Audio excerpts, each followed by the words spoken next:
Okay, so before we move ahead, I'll just quickly run you through the brochure which we have already sent. Now, this is a course that we are promoting to all our students. Can you hear me, Jasmine?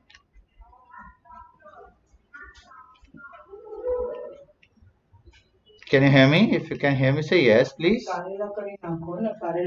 Okay, thank you. So this is the course that we are promoting right now to all our students where we are teaching all the facets of advanced Excel with the dashboard as well. So the course covers almost entire gamut of advanced Excel. So we cover everything, VLOOKUP, HLOOKUP, freezing panes, array formulas, formula auditing, EMI, financial functions, date functions, error functions, VLOOKUP, HLOOKUP, index match, including indirect and offset also we cover. Then we cover conditional formatting, everything. And then we also cover about the dashboards. Now, dashboards are a unique part of this course because we also cover that. And we have one more course, which is Power BI course leading up to this course.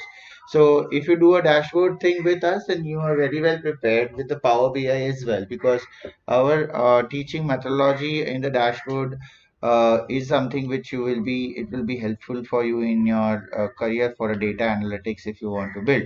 Okay, so I'll not take much of your time. You have any questions on this? You can ask me right now.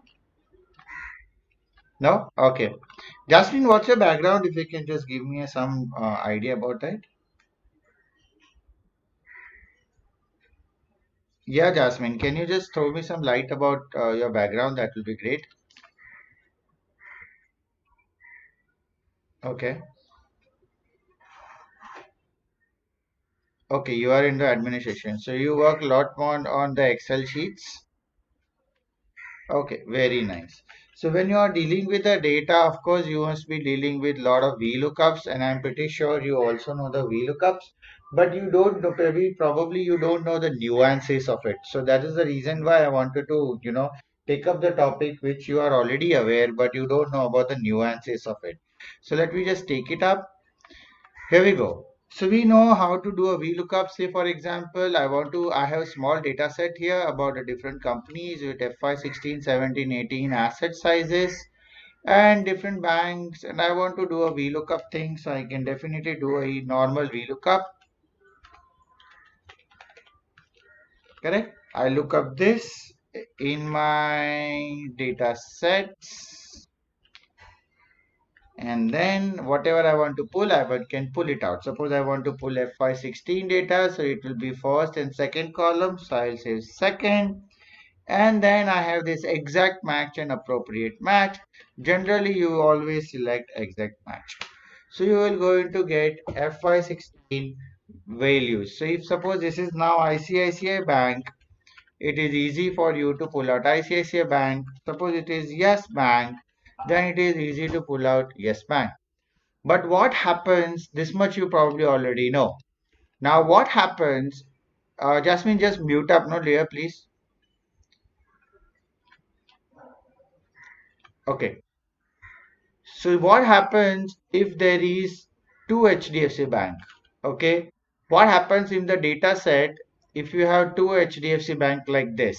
As you can see here, what happens if I have two HDFC banks, the two exact match? Well, when you have a two exact match, whatever is the VLOOKUP that you will going to perform, it will only going to return the first match. So here the HDFC Bank, they have HDFC banks here, and there are two names here as you can see.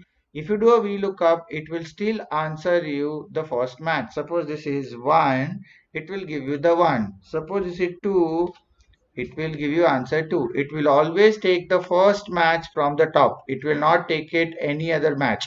The second match will not be taken. It will only take the first match. Any query on this? No. Okay. So here we go. So the VLOOKUP, you can use it when you have a unique values. If you have two values of the same format, it will always going to return you the first value. So first value VLOOKUP return करता है. Next, अगर suppose मुझे first value नहीं चाहिए, मुझे second value चाहिए, तो क्या करूंगा? Any idea? ओके, सो अगर मेरे को फर्स्ट वैल्यू नहीं चाहिए, मुझे सेकंड वैल्यू चाहिए, तो करने जो आपको करना है वो एक चीज करना है, and that is sorting. You have to do first your sorting. Okay, अगर आपने सॉर्टिंग कर दिया तो आपके बाद फर्स्ट के बाद सेकंड वैल्यू मिलेगा. ओके, वो मैं आपको थोड़ी 2 मिनट के बाद बताता हूँ. पहले ये वाला एक बार आपको बता देता हूँ क्या है ये. हम लोग ने देखा टू एग्जैक्ट मैच होगा तो भी वो पहले वाला मैच रिटर्न करेगा. But what happens if one is capital and the other is not capital? ठीक है, अगर दूसरा कैपिटल होगा और नहीं कैपिटल होगा तो वो कैपिटलाइजेशन को, कैपिटल जो होता है उसे इग्नोर करता है. जैसे कि आप देख सकते हो, यहाँ पे मैंने एचडीएफसी बैंक डाला है कैपिटल में, पर यहाँ पे एचडीएफसी बैंक छोटे में है, स्मॉल में है, फिर भी उसने कैपिटल या उसके केस को इग्नोर कर दिया. So we look up, first exact match में से पहला वाला लेगा, दूसरा it will ignore the capital, case sensitive नहीं है, it just takes into account H as a character, D as a character, F as a character and C as a character, और वैसे वो कैलकुलेट करता है. So basically VLOOKUP is not case sensitive and it will always return first match in case there are multiple matches. Okay, यहाँ तक समझ में आ गया. We were also on the third part जो मैं आपको बोल रहा था. What happens if you want to pull out the second value?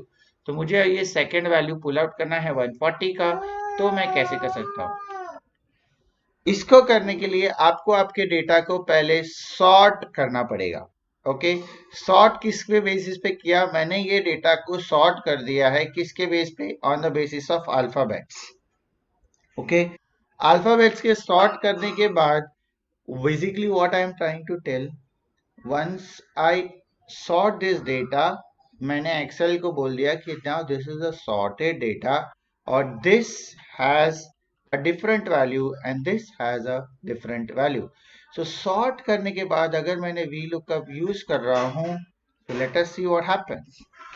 यहाँ पे सॉर्ट करने के बाद मैंने HDFC बैंक डाला था, बोल रहे हो अभी भी पहले ही ले रहा है.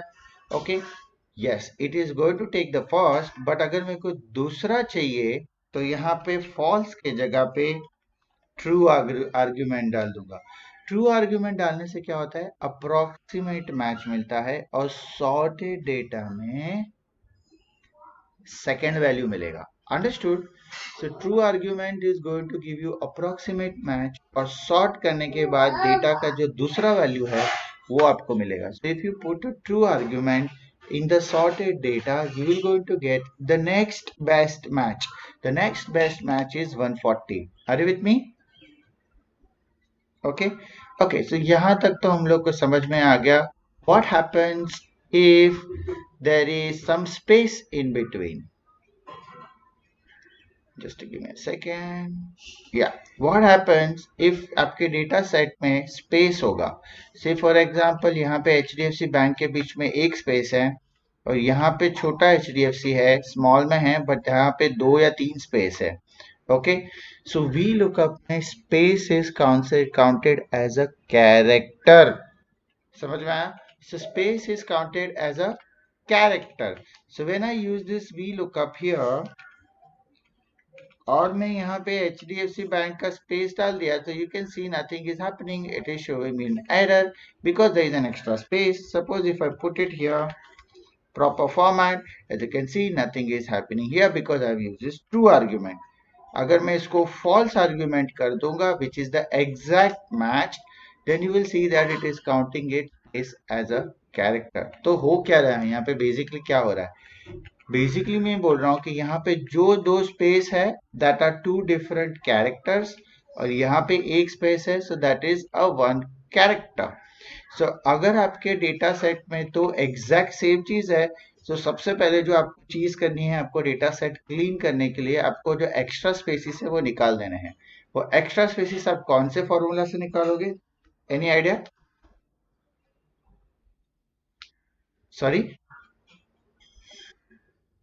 okay, you can use trim formula. If you use a trim formula, it will remove extra spaces from your data set. तो ट्रिम करने की वजह से क्या होगा? ये 2 वाला जो है ना एक्स्ट्रा, वो निकल जाएगा. Let me just show you. Trim, यहाँ पे 2 स्पेस है, ये मैंने ट्रिम करके डाल दिया तो एक ही स्पेस हो गया, वो एक्स्ट्रा स्पेस निकाल दिया। So if you have the extra space आपके डेटा सेट में, तो प्रॉब्लम क्या होगा, वी लुकअप का जो आंसर है वो आपके एक्स्ट्रा स्पेस के हिसाब से आएगा। So this will be considered as a separate item and this will be considered as a separate item. So हम लोग ने देखा अगर आपके डेटा सेट में एक एक्स्ट्रा स्पेस है तो will be consider. I remove the space as you can see right now, press enter and now again it will going to give me the first value as it is. Okay, quick recap, हम लोग ने क्या क्या सीखा। हम लोग ने देखा कि अगर वी लुकअप नॉर्मल यूज करते हैं, दो सेम आइटम हैं आइडेंटिकल, तो पहला वैल्यू लेगा। दूसरा क्या हमने सीखा, हमने सीखा कि अगर कैपिटल या स्मॉल लेटर है उसको वी लुकअप इग्नोर करता है। तीसरा क्या सीखा, हमने ये देखा कि अगर आपको कैपिटल और स्मॉल लेटर के बाद उसको वैसे सेकंड वैल्यू उठाना है, सो उसको सॉर्ट करना पड़ेगा और उसके बाद आर्ग्यूमेंट ट्रू डालना पड़ेगा, that will go to take the next best match.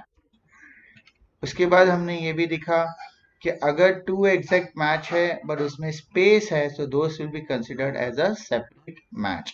Okay, अभी एक लास्ट वाले इसमें आ जाते हैं।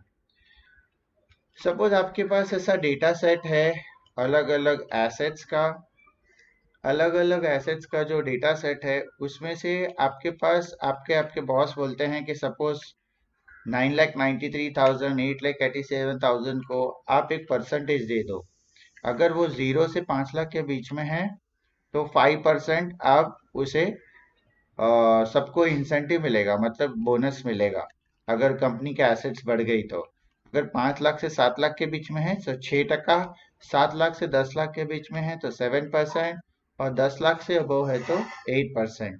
अभी इसको हम लोग वी लुकअप में कैसे यूज कर सकते हैं, जनरली आप देखोगे we use if and if statements, right, correct. हम लोग इफ स्टेटमेंट करते हैं, तो if this is between this then 5%, otherwise check 5 lakhs and 7 lakhs then 6%, otherwise check again between 7 to 10 lakhs, this will be 7%, otherwise check again if it is greater than this much then it will be 8%। हम लोग generally ये करते हैं, right, पर इसको करने की जरूरत नहीं है। We have a unique V lookup formula with true argument, जिसके अंदर हम लोग ये चीज आसानी से कर सकते हैं। सो ट्रू आर्ग्यूमेंट जो वी लुकअप में यूज होता है, it is for two cases. Number one, sort करने के बाद दूसरा वैल्यू निकालने के लिए, और number two, when you have slabs like this और उसको इंसेंटिव डिफाइन करना है, तभी आप उसको यूज कर सकते हो। So instead of using nested if, आप वी लुकअप भी यूज कर सकते हो विद द ट्रू आर्ग्यूमेंट्स। तो हम लोग ये करके देखते हैं। सबसे पहले ये स्लैब्स है, वो स्लैब्स को मेरे को एक नंबर में कन्वर्ट करना पड़ेगा। सो मैंने ये लोअर के नंबर्स यहाँ पे साइड में डाल दिए, 0, 5 lakh, 7 lakhs and 10 lakhs। This are all the lower limits of this slabs, ठीक है। अभी मैं इसमें वी लुकअप यूज करूंगा, equal to V lookup, bracket open, lookup what, lookup this, lookup where, कहाँ देखना है, यहाँ पे देखो, फ्रीज कर देते हैं इसको F4 करके, कॉमा, कॉलम इंडेक्स में कुछ 2 वाला चाहिए, कॉमा, ट्रू। जब आर्ग्यूमेंट में ट्रू यूज करूंगा तो ऑटोमेटिकली वो कैलकुलेट करेगा। अभी बेसिकली ये कर क्या रहा है, बेसिकली ये एक्सेल में कैसे काम करता है, वो चेक करेगा 9,93 यहाँ पे, वो देखेगा 9,93 कहाँ पे आया, 9,93 is less than 10 lakhs and greater than 7%, सो 7% यहाँ पे आंसर दे दिया। Understood what it is doing, okay. उसके बाद इसको कॉपी करके नीचे पेस्ट कर दूंगा, तो वो चेक करेगा 8,87,000। अभी वो यहाँ पे जाएगा, चेक करेगा 8,87,000 कहाँ पे है, 7 lakhs और 10 lakhs के बीच में है, so this will be considered as a 7%। उसी हिसाब से वो कॉपी करके पेस्ट कर दिए 6,91,000, वो यहाँ पे जाएगा, चेक करेगा 5 lakhs और 7 lakhs के बीच में 6,91,000 आता है, तो द लोएस्ट बेस्ट मैच क्या आएगा, 6%, तो उसने 6% यहाँ पे ले लिया. So like that, VLOOKUP can be used for with the true argument when you have a slabs और वो slabs के अंदर आपके पास परसेंटेजेस है और जिसमें आप नेस्टेड इफ स्टेटमेंट बनाते हो, बहुत बड़े बड़े स्टेटमेंट नेस्टेड इफ स्टेटमेंट बनाते हो, उसकी जरूरत नहीं है. You can use a VLOOKUP and easily create your percentage. Clear? Any doubt? No doubts, no? Okay. The last part of a VLOOKUP I just wanted to touch base with you. Okay यहाँ पे हम लोग ने ये तो easily कर दिया FY16 FY और यहाँ पे यस बैंक. करेक्ट. अभी इसमें एक प्रॉब्लम क्या है कि फॉर एग्जांपल ये यहाँ पे मेरे को डायनामिक करना है, मतलब FY16 के जगह पे FY18 डाल दिया. ओके. और यहाँ पे से फॉर एग्जांपल IDFC बैंक डाल दिया, तो नंबर्स तो ऑटोमेटिकली ले रहे हैं, पर हर बार मुझे वो नंबर्स को चेंज करना पड़ा है. As you can see, I have to change this numbers. I have to put FY17 and I have to put say yes bank. Correct? हर बार मुझे ऐसे चेंज करना पड़ रहा है. इस तरह भी शॉर्टकट है क्या, कि मतलब कोई आसानी से कर सकूं? यस, देयर इज अ वे. तो हम लोग क्या करेंगे, हम लोग ये VLOOKUP फंक्शंस को मैच के साथ यूज करेंगे and we will going to create a dynamic VLOOKUP. तो सबसे पहली चीज मुझे क्या करनी है, सबसे पहली चीज मुझे ये वाले ग्रे सेल और ये वाले ग्रे सेल में एक डेटा वैलिडेशन डालना है. आपको वो data validation I hope you know. If you don't know you can learn it right now. Data validation basically एक टाइप का ड्रॉप डाउन बना देगा आपके यहाँ पे, और वो ड्रॉप डाउन से आप सिलेक्ट कर सकते हो. ओके, से फॉर एग्जांपल यहाँ पे मैंने एक डेटा वैलिडेशन डालना है, सो मैं क्लिक करूंगा, डेटा पे जाऊंगा, डेटा वैलिडेशन पे क्लिक करूंगा, अलाउ पे जाऊंगा, लिस्ट पे क्लिक करूंगा और फिर मैं सोर्स डेटा क्लिक करूंगा. अभी मेरे को यहाँ पे सोर्स डेटा क्या चाहिए, ये 3 चाहिए. करेक्ट, ये 3 आइटम चाहिए मुझे और मैं प्रेस ओके कर दूंगा. सो यहाँ पे मेरे पास एक डेटा वैलिडेशन क्रिएट हो गया और ड्रॉप डाउन क्रिएट हो गया 16, 17 और 18 का. उसी हिसाब से मुझे यहाँ पे भी ड्रॉप डाउन क्रिएट करना है, तो मैं वापस जाऊंगा data, data validation, list, source और यहाँ पे मैंने एक ड्रॉप डाउन सिलेक्ट कर दूंगा और यहाँ पे भी मैंने ड्रॉप डाउन बना दिया. सभी मैंने किया क्या, यहाँ पे I have created a drop down where मेरा मैनेजमेंट वो सिलेक्ट कर सके वो ड्रॉप डाउन के बेस पे कि उसे क्या देखना है. ओके, सो अभी यहाँ पे हम लोग VLOOKUP करेंगे, equal to VLOOKUP bracket open.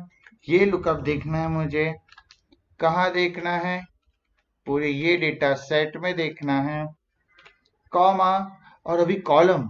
Column कैसे डिसाइड करूंगा, कॉलम तो डिपेंड करेगा कि यहाँ पे FY17 में क्या कॉलम है. FY17 तो तीसरा कॉलम है, FY16 is second column. Second column of what, second column of my selection. ये एक टेबल सिलेक्ट किया मैंने, उसमें से फर्स्ट कॉलम ये है, दूसरा कॉलम ये है, तो FY16 होगा तो दूसरा कॉलम डालना पड़ेगा, FY17 होगा तो तीसरा कॉलम डालना पड़ेगा और FY18 हुआ तो चौथा कॉलम डालना पड़ेगा. पर ये हर बार मेरे को चेंज करना नहीं है. I want to create a single formula. So इसके अंदर I can use something known as match. So मैंने मैच यूज कर दिया. ओके, मैच यूज करने से क्या होगा, मैच यूज करने से वो चीज डायनामिक हो जाएगी. अभी मैच क्या करता है, मैच बेसिकली कोई भी चीज का पोजीशन दे देता है. ठीक है, कोई भी चीज का क्या देता है, पोजीशन. ओके, सो इसमें अगर हम मुझे एक चीज इसको निकाल के अगर निकाल के चेक करना है फॉर्मूला, तो मैं क्या कर सकता हूँ, equal to match open the bracket और ये इसका मुझे पोजीशन ढूंढना है FY17 का. कहाँ से कौन कौन से सेल्स में उसका पोजीशन होगा, ये वाले सेल्स के अंदर वो है. तो आप देख सकते हो ये वाले सेल में FY17 का पोजीशन कौन सा है, सेकेंड.